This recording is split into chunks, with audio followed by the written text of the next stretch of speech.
The Chicago Bears are reportedly in love with Ashton Jent. But what would need to happen to get the talented running back into Chicago in the draft? We'll talk a little bit about that. Plus, it is Friday, so that means we're going to dive into the mailbag. All that and more right after this. You are now tuned in to Chicago Bears Central, your number one place for all Chicago Bears news and content.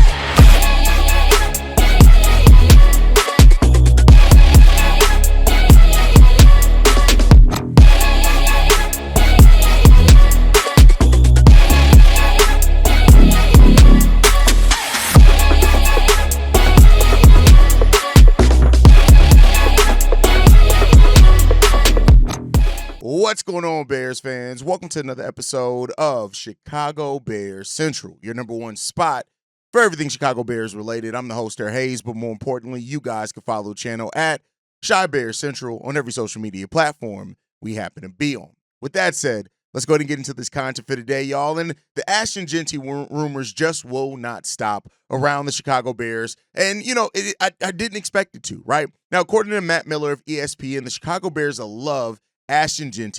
And, you know, when it comes down to it, there's a lot to love about Ashton Jent, right? We understand that he has tremendous talent there when it comes down to it. And, you know, this is a running back deep draft. Now, the question that many Bears fans are asking is that the best use and allocation of assets is to draft a running back at number 10 overall with some of the talent you can get here, even into the second round at the running back position? But that's up for the Bears to really decide when it comes down to it, right?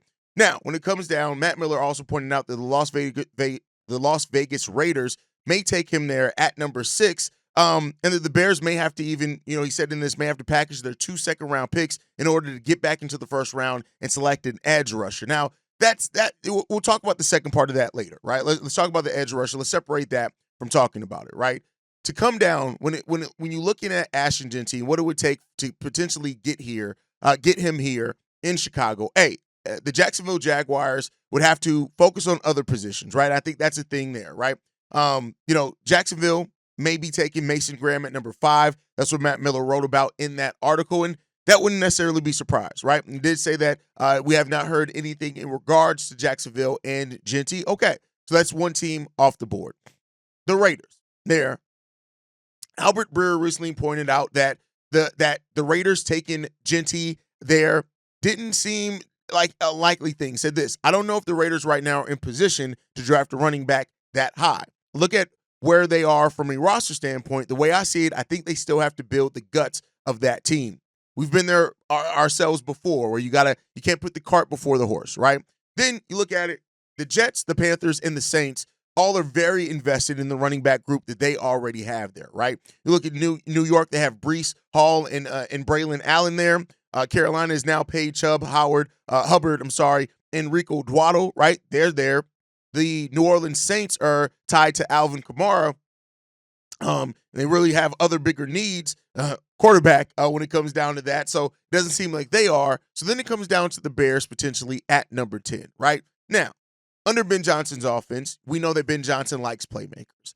And Ashton Jent under a Ben Johnson offense seems like a match made in heaven. The question is that the best allocation of the way that the Bears are going to potentially use their assets? Listen, I've come around to the fact that if the Bears draft Jent, the Bears draft Jent. I'm not mad at it if that ends up being. It just puts a highlight on what they need to do at the other position, the other draft selections, to get the other positions that they need here. Some more depth at tackle, right? Maybe a safety, linebacker, defensive lineman, right? Somewhere in there. They're all things that we expect to be kind of on the board for the Chicago Bears. So I get it. You know, I understand where a lot of Bears fans are saying things like, well, we don't really need it to draft Jent. It's a luxury there at number 10. And not to say that I don't understand. I may not always agree, but I do understand where some of that's coming from for sure, right? The Bears are going to have to figure out, you know, how they can how they continue to fill out this team.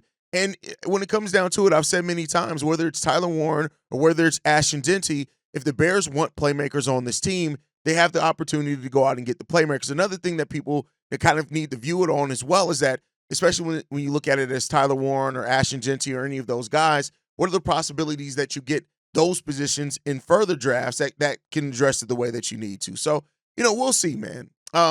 Ultimately, the way that I view it is I'm cool whatever the Bears do when you see the full picture, right? I think we're going to have to you can't just look at it in a silo of just the number 10 pick. We have to look at it and see, all right, what do the Bears coming away from the draft, how do they address all these XYZ positions? What do they do in this draft?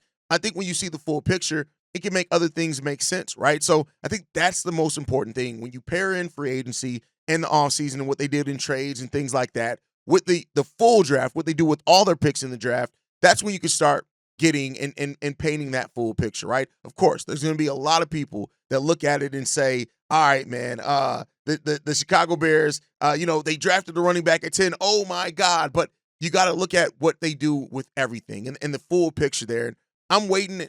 They've earned the fact that they've earned me being patient. My patience, they've earned that, right? For me to go into that and see really what they have at that point in time. And I think that overall, like, I'll be cool with it. I think that there's other players as well, like a player like McMillan as well has recently popped up for the Chicago Bears as far as being rumored around that that's what the Bears could do at one of their positions out of Arizona. I'm not going to murder the man's first name. I'm not gonna murder McMillan though. Go look him up out of Arizona. He's a really good player when it comes down to it. He'd be really good in that slot for the Chicago Bears. But let's not forget that we got a lot of defense that we also need to kind of figure out, especially when you look at the future, things like that, right? And overall, I think that's going to be something that the Bears do. Like, and over, like I've said it many times, the Bears are going to do something that we don't expect. Whether that's at number 10, whether that's with packaging the 2 second-round picks to move back into the first round to get a defensive end or whatever else it is, no matter what they end up doing there, I think that something unexpected is coming. I don't know exactly what that is, but I do believe something unexpected is coming in this draft for the Chicago Bears, and I think that that's fine, right? As long as the unexpected thing, it works, right? And that's the thing that you want to do. You want to be smart. And while I've personally said many times before, I think the Bears should just keep their picks, go board when it comes down to it, draft whoever's there that makes sense for them, and keep their picks. Don't give up any future assets or anything like that. I can't be mad at a team that's going to be potentially aggressive about going out and getting guys that they have identified as their guys. And if that what it ends up being, then we'll see, right? But the Bears also have connections to Travion Henderson. That's there, that exists as well, right? So, overall, the Bears are in a really good position to do some shit, right? I know that that's not the most technical term, but to do some shit. And by some shit, I mean some good shit for this team, right? So if they do end up packaging their 2 second-round picks to move back into the end of the first round and get their defensive edge after drafting Ashton Jent, number 10 overall, so be it. I'm not mad at it if that's what ends up happening here. No matter who that player is that they end up taking there, I'm not mad at it, right? Because I want to see how things play out on the football field. We all have our things that we want to see and think is the right thing for the Chicago Bears to do. Make no mistake about it. We all have that. Every fan's going to have that. Anybody who pays attention to their roster is going to have that, right? But I think overall, like, what the Bears can do here, man, it can be special. So whether it's Mike Green, whether it's, whether it ends up being Tyler Warren, whether it ends up being Ashton Jent, no matter who it ends up being, like, the Bears have a vision now. And that's something that we haven't always had. We haven't always had that vision. And so it seems like this is a team that's really moving in a way that it not only does it have the vision, but they've identified players that fit what they're trying to do here systematically and scheme-wise. And so I'm not mad at that. But you can get a guy like James Pierce who goes into the second round at the beginning of the second round. Josh Simmons, a tackle that can definitely fall into, maybe the second round or into the first, right? There's a lot that could happen here for the Bears to where it makes sense no matter what they end up doing and how it ends up shaking out. But maintain some patience, people, is all I'm saying. So, we've heard over the last just week, we've heard Mason Graham could be top one or two, right? Ashton Jent is a guy that they love, right? Tyler Warren is a guy that Ben Johnson loves. Like, we've heard so much and so much around this time of year. Some of it is things leaking out. Some of it is teams are, analysts trying to piece together the tea leaves that they've heard over the offseason and things like that. But all will be revealed sooner rather than later. And I think once it is revealed, we'll be fine. I think the Bears are going to be fine, man. But you guys can let me know how you feel on everything down below. Let's get into the mailbag. This one's from Darius. What's going on, guys? Darius from Dallas, man. I just looked into, and I know we've all been thinking about, Caleb's development and all that, but me, I'm more of a trenches guy, and I started looking into Dan Roushar a little bit, and I'm sure y'all probably covered this at some point. I just missed it. I saw that during his time with New Orleans, man, he had like top ranking offensive line. Now, tell me if I'm wrong on that, but hell, he was the guy had the best offensive line in the league when he was with New Orleans, man. And I just can't help but to be excited about that for Caleb, because now I haven't looked at what that offensive line had as far as talent and compared it to ours or anything like that, but that just shows me that that guy knows how to coach the offensive line. And he knows how to do it at a high level, man. So, I think way more emphasis and way more of a spotlight, should be put on Dan Roushar. And actually, I would even go as far as to say, man, of all the coaches in the coaching staff, like, he's probably on the hottest seat right out of the gate. I think regardless of what happens this season, Ben Johnson's going to get a couple years, defensive coordinator as well. I think if Roushar goes in there this year, man, and this offensive line looks pitiful and it looks like it has not improved, Roshar's out the door, man.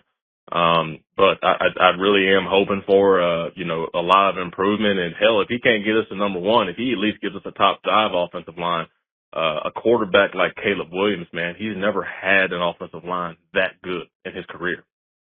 So with all the amazing stuff we've seen him do in college and all that, and even in the NFL, we haven't seen him do it with an amazing offensive line yet, man. So I'm really excited. Big emphasis on Dan Roushar going into this year, man. Also, real quick, I just got one little meatball question for y'all. I know Hayes don't like to talk about switching positions and stuff, but I heard this guy from CHSN. That's the only way I can watch Chicago sports out here in Texas. So I heard him on there talking about how he felt that Tremaine Edmonds should be the outside linebacker with with Edwards, with TJ in the middle instead, just because Tremaine Edmonds' tangibles, his size, his length, his athletic ability, he's a little bit more suited to guard those, maybe those slot guys coming over the middle, or those tight ends coming out of the backfield, or running backs coming out of the backfield. Tremaine is going to be a little bit better at that, while TJ is a little bit more of a leader, a natural leader, and is our best linebacker, so why not put him a middle linebacker? Well, what do y'all think about that, man? Texas up, bear down. Dan Roushar is the perfect guy to not only develop young offensive line talent, but also just make sure that these offensive linemen are ready to perform and give what they need to give in this season. So, yeah, I think that Dan Roushar is a big part of it. Now, I disagree that if the offensive line kind of struggles to start, that he's going to be out the door. I don't think they're going to make that move that quickly, but I do think that the job that he has here and what he's brought in here to do is absolutely important. And so, when you look at some of the scheme things from that offensive line last year, and some of even the performance things, Ben Johnson's already said it. It's up to Dan Roushar to have those guys fucking ready, right? And I think he's going to do that. It's good for Darnell Wright. It's good for whoever we draft either this year or next year. It's good for guys that are coming in. Having everybody on the same page on that offensive line and ready to perform has to be one of the most important things of this offseason, and Dan Roushar is going to have them ready to go. Now, as far as Tremaine, right? Moving Tremaine to outside linebacker. We've already heard that the Bears are going to use a lot of 2 linebacker sets, so I don't think it really matters as much whether he's inside or outside this year. I do think last season with having Jack Sanborn, I think that would have been the more important thing, but I think this year you're going to see such creative use of the D-backs, and especially Kyler at that nickel and how he's going to be used as basically a pseudo linebacker at times. I don't think it's going to matter as much. Not to say that if they do it, I'm mad at it either. I think this is a year where Tremaine, if he wants to get paid, if he wants to stay here in Chicago and he doesn't want to get his contract cut next year, this is going to be a year where he's going to have, under Dennis Allen, he's going to have to show a whole hell of a lot for the Chicago Bears. So let's hope that he does that. All right, let's get into the next voicemail, man. This one's from Buck. Hello, this is Buck, and I want to first express appreciation of how you and your team elevating standards of reporting on Chicago Bears Central. Please continue this particular type of reporting. It looks good on you, and it promotes a level of expertise that we look for. What I'd like to talk about is the upcoming draft. And one thing that I feel that the Bears and Ben Johnson said, we're not worried. We can go any kind of way we want to go. So I don't really believe that they're gonna focus as much on that offensive tackle as people might believe. They might think they're going to go after those big name ones, but I think the Bears are going to go defense. If we remember the Eagles, what they kept doing when they dismantled KC, they kept bringing in those defensive linemen. And so the poll said we can't get enough defensive linemen in our room. So I think they're going to go in those first 4 draft picks. I think 2 of them are going to be defensive linemen and 1 offensive. And we can go offensive linemen. I think small schools have a lot of offensive tackles that are worth looking at. For example, Gray Zabel, North Dakota State, Logan Brown, Kansas, Oklahoma State. They manufacture offensive linemen. Mason Short, and then you have Charles Grant of William and Mary. See, I don't think we're going to go early in the draft. I don't think we're going to go running back. Eric Bieniemy appears to be sort of comfortable with there's nothing wrong with our running back group. And so we can get running back down the road. I believe that maybe 72 or further down the road. Tell me what you think about this, and bear down, Chicago Bears. First of all, Buck, thank you for the love, man. We're just going to keep giving the best content that we can here and putting in the best foot forward and being authentic Bears fans, right? That's what we're here to do. Now, as far as the Bears' focus is in the draft, right, and possibly going defense in the first round, you said 2 of the first 4 picks being defense. That's definitely a possibility. Everything's up in the air right now. Like, there's so many different options and possibilities for the Chicago Bears here that, I wouldn't be surprised one way or another however they go, right?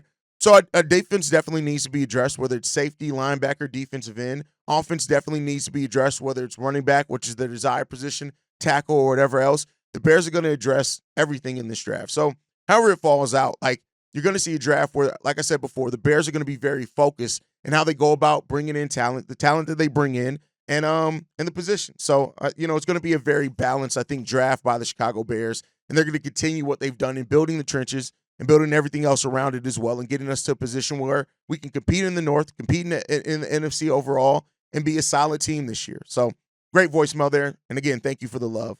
All right, let's get into the next one, man. This one's from 7. Peace and blessings. What's good? It's your boy 7 Inglewood's on right now. He's on, and I was just wondering, man, with everything all the excitement that's going on with the team and everything, and everybody's all excited that the draft is coming up. I'm still curious. I've said this for quite a while now, but who do you think is going to be the face of the defense? Who is going to be that person that we can be like, when the chips are down, when all else is going whatever, we know this guy, this defensive person, the team captain, is going to do whatever, and he's going to step up to the challenge, and drive the rest of the team on his back, sort of, and do that. And it doesn't have to be a middle linebacker. I would appreciate it if it was, but considering we're not going to be playing that sort of defense, I don't think, 4-3, I'm just curious what sort of, who's going to be that guy? Because if it's somebody like Jalen Johnson, I don't know if he can carry it like that. And I've never seen a team really, do that while being led by a cornerback. You know what I'm saying? I ain't saying it can't be done, but I haven't seen it be done. Or maybe they'll just do it by committee. You know what I'm saying? But I'll just say to that end, if they do it by committee, wouldn't it be the equivalent of when they had basically team captains by committee last season? You know what I'm saying? So I don't know. Just a couple of things to think about with regard to the defense. I'm excited for the next season. I'm really looking forward to whatever they put out on the field. But until they do something great, you got to turn up. Brandon Barrett, let's go. Who will be the face of the defense? I don't think you really need to have a face of a defense. I think you have leaders at each level of the defense, and that's important. You now have Grady Jarrett and Montez Sweat as leaders on that defensive line. You have TJ Edwards, a leader in that linebacker and a dog. In the defensive backfield, you have Jaquan Brisker. You have Kevin Byard, who turned into a leader for this team as well. And we've even seen Jaquan Brisker be a leader. I don't think it's going to be that you need one singular person to be the face of a defense. I mean, the face and leader are different things, right? But I don't know if you need to have that. Like, if this team plays the style that we've heard about, the style that I think that they have the capability of playing, it's going to be about more than just one player being the face and the identity of the defense. It's going to be, look, here's the thing. If we're picking anybody, Dennis Allen is going to be the face of that defense. Dennis Allen is going to be the identity of that defense because that's the leadership that he's bringing here as the head coach. So I do think it's going to be by committee, and I don't mean that like you're not going to have your leaders there, but I do think it's definitely going to be done by committee. So that's my thought process. You guys can let me know what you feel down below. Let's get into this next one, man. This one's from Xavier. What's going on, fellas? This is Xavier calling in, man. I just wanted to see how y'all felt about this one issue that I was thinking for the Bears. Okay, so as far as Jaquan Brisker, bro, we know how great he is when he's on the field. You guys have discussed already, maybe we need to get another safety just for, insurance policy for him, just in case he's not available. But do y'all think we should go at 10, get the best available? Because we're in position now to where we can pretty much do whatever we want at 10 because of how great of a free agency that the Bears had. But I don't know if I would go out and get a safety at 10. I feel like that's kind of too high. I feel like we can get a quality safety in the second round.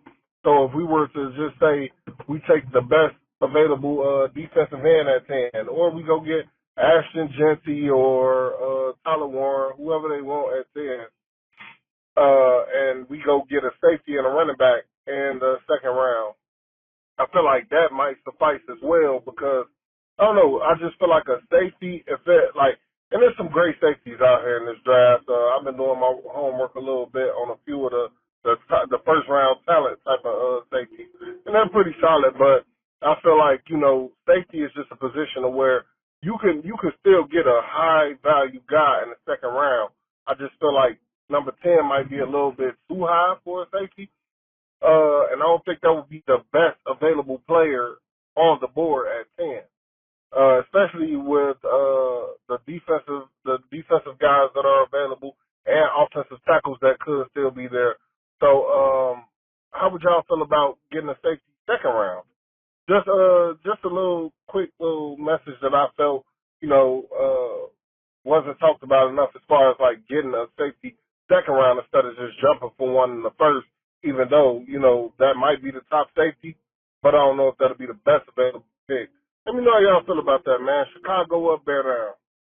I do think they'll address the safety position. I definitely don't think it's going to be in the first round. I've talked about a guy before that I love potentially for this Bears team, and that's Billy Bowman Jr. I think that he brings so much, whether it's a replacement for Jaquan Brisker or a replacement for Kevin Byard or whatever ends up happening in the future. Billy Bowman Jr. is the safety that I really want here in a Chicago Bears uniform. I think he makes so much sense for the Bears. I think he has ball hawk ability. He's a tough tackler as well. You can blitz him. You can use him inside the box, outside the box. So much creativity can be there with Billy Bowman Jr. And so I think you can get him in the third round, right? So I don't think that you have to go, I don't think they will go. If they go defensive back, with number 10, it'd probably be Will Johnson at cornerback. Probably won't be a safety position, but they're going to get the safety addressed, I think, in this draft. Or they could push it till next year. They could do that as well. But there are some really talented safeties in this draft that are going to go later that I think will make a whole lot of sense for the Chicago Bears. So that's my thought process there. All right, let's get into the last voicemail, man. This one's from Tonio. Hey, it's Bobby C-Dub, Steve-O, Tonio calling in. And I started to look at Ryan Pohl's draft strategy. I don't know if it's consistent, but so far it has been from the last, since his fourth draft currently going on, and he seems to always double dip in a position of strong interest or wherever the team needs. And that's going back from his first draft. First two picks, defensive players, Kyler Gordon and Jaquan Brisker. Next draft, we picked Darnell Wright, and then doubled up on D tackles with what's his name? I'm sorry. Tyreek Stevenson and Trevon Dexter. And then the following draft, you ended up getting what was it? I believe it's Caleb and Rome. And then you see that he'll go and grab a defensive player or somewhere within that mix. So based on what from that information, I'm pretty sure I might be missing a pick, but I'm starting to think that at this point, Bears are probably going defense. The question is where at this moment. I know we have, a good rotational interior depth with the D-line, but adding that other punch with either Mason Graham or a solid edge would probably complete that, and then we could see Ryan Poles potentially double dipping in O-line or offense in the second rounds, seeing how they're so close, and that talent would still potentially be first-round talent.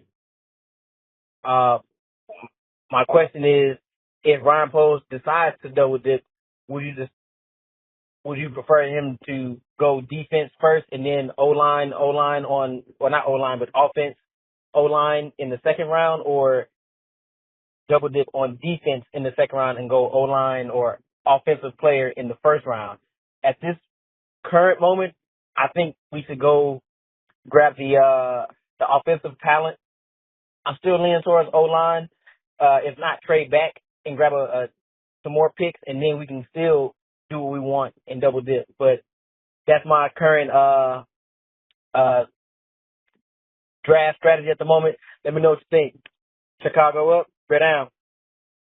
Bro, you just basically said often. That's not really double dipping. Like when I think of double dipping, for example, I think of the same position. Like Zach Pickens and Javon Dexter was a double dip. Now we knew that Javon was the one that had the most expectations around him, but you did that, right? I don't necessarily see it as double dipping just because you go offense and you go defense multiple times in the draft, right? I'm also messing with you a little bit. I'm being a little jovial with you, but I do think when you look at it, the positions that the Bears are potentially going to focus on in this draft: running back, defensive line, offensive line, safety, linebacker. Now, I do think you can have something go outside the box like a tight end if it ends up being Tyler Warren or something like that. Maybe a wide receiver if the right guy's on the board. But those are kind of the positions that I'm looking at as the biggest pinpoints for the Bears. So running back, defensive line, offensive line, safety, then linebacker is where I'm really looking at. But that doesn't mean that that's what the Bears are going to go. That's just kind of the positions I've identified by the Bears that I would like to see addressed in this draft. But I think you're going to see, of course, multiple players on each side of the ball taken. And I think that you're going to see a balance of that shaken out over the totality of the draft to where it may not be in the same round or things like that.